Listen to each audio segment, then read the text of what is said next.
அரச சபைக்கு திவிநிகும தவறான முன்னுதாரணம் என அகில இலங்கை சமுர்த்தி முகாமையாளர்கள் சங்கத்தின் உபத்தலைவர் சோமசிறி லியனகே இன்று கொழும்பில் இடம்பெற்ற பிரதிநிதிகள் சந்திப்பின் போது தெரிவித்துள்ளார்.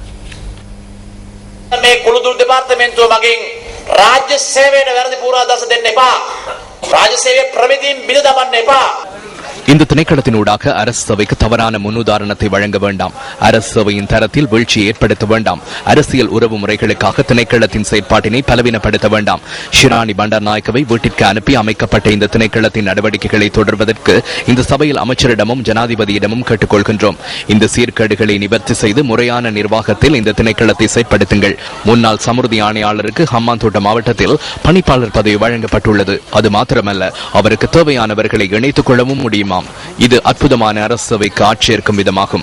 முறையான விதிகளோ அல்லது பரீட்சையோ இல்லை.